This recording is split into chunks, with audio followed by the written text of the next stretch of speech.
This song is called Olivewood, and I'm not really in love with this song, but I am in love for the experience of making it. And even though you're not asking, I'm gonna tell you why that is. So I've had these random phrases in my notebook, or anyway, random words in my notebook, and I've not felt inspired to write anything or put them together until a few days ago. And I did that, and I had this little melody in my head for a couple months. It's really, really simple. And like I said, I'm not really loving it. But on the 4th, I decided that I was going to put all this together to the best of my ability. And I went outside in the morning, and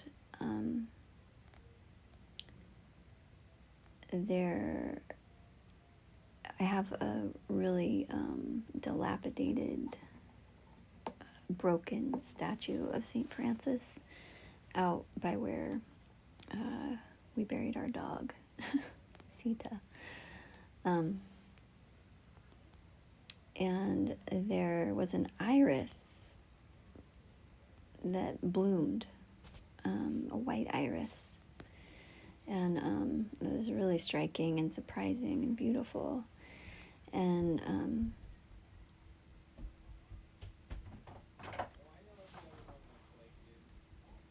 sorry, I thought I was going to get interrupted.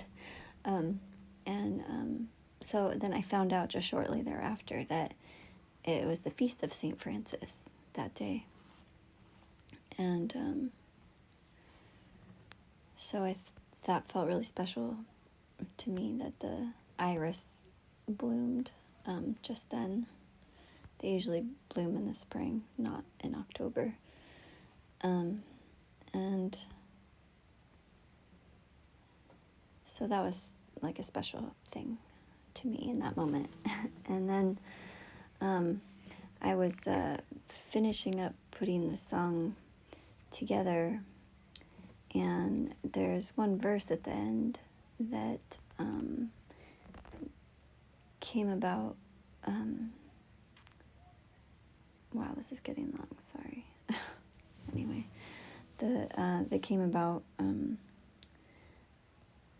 a while back. I was out in the garden late at night, and I was really having a hard time, and I was just trying to gather myself, and I started thinking about Jesus when he had his agony in the garden, and I was wondering about whether he,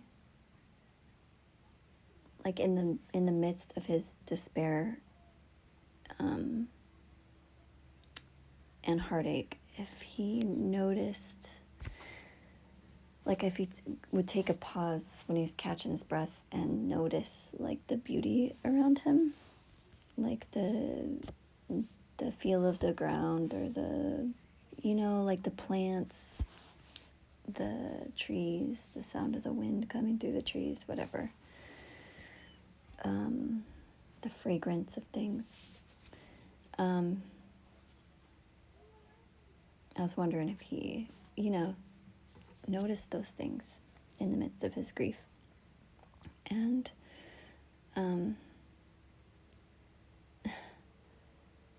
because I was really upset, and it's, when you're really struggling, or when I'm really struggling, it's easy to lose sight of the beautiful things that are all around, like the real simple things, So I was just wondering about that. Anyway, so when I was finishing up the song, I was wondering what other things were in the garden where Jesus was, like what plants or whatever might have been there, besides olive trees.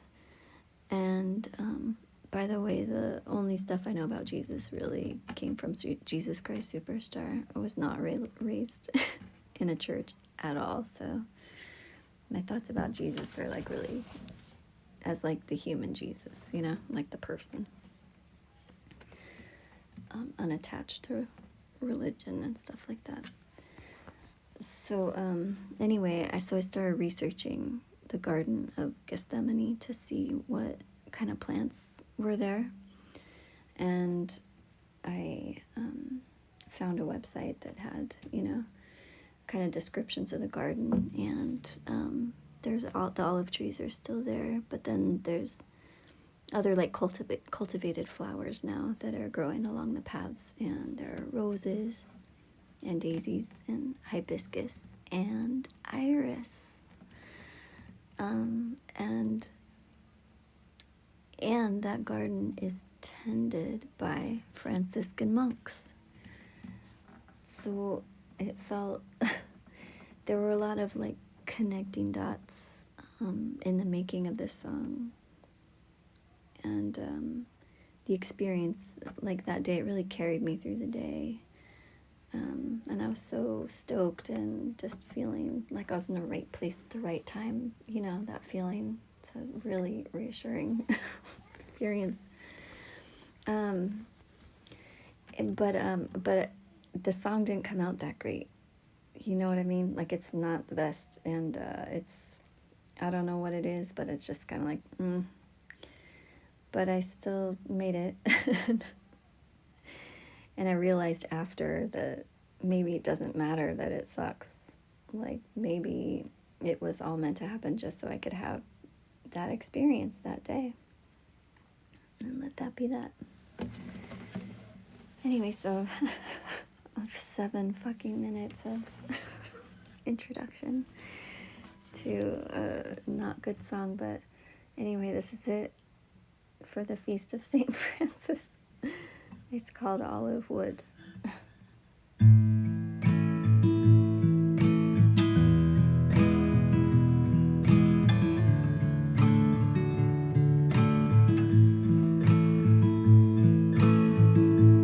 How much urging does it take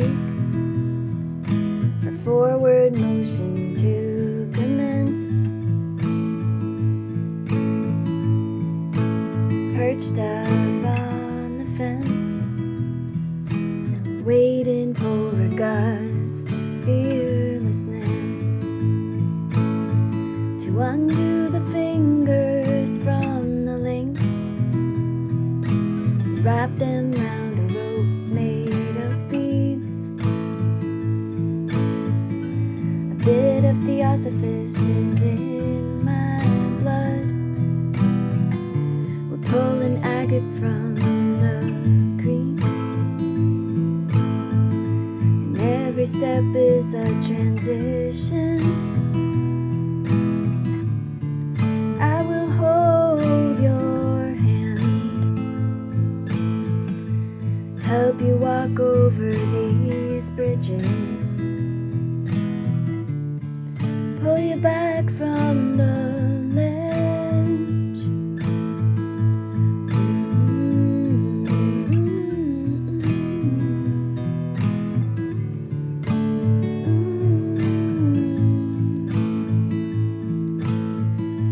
She was rolling, swollen today, for a couple ducks reeling in the tow. The sun is hard all on my back, but my face and my hands are cold. I worried that you weren't returning, so I dug my hands into the leaves. Red rockets, they're poised for flight. I see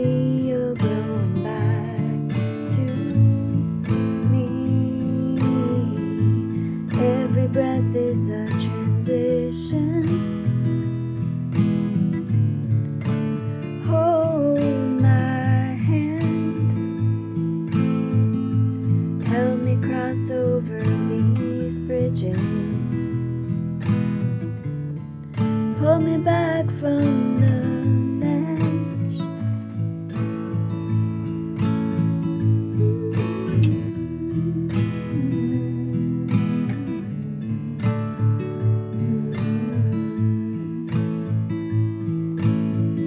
My lady's mantle is stained purple from all the fallen fruit. She's watching over my son in the garden, and I'm thinking of her son too, catching his breath against the grief. The scent of the Olivewood come through. Or did the agony swallow his senses, blinded to the beauty by hard, dark truth? Every tear is a transition. Please hold our hands, help us cross over these bridges, pull us back from the ledge, pull us back from the ledge, pull us back from the ledge.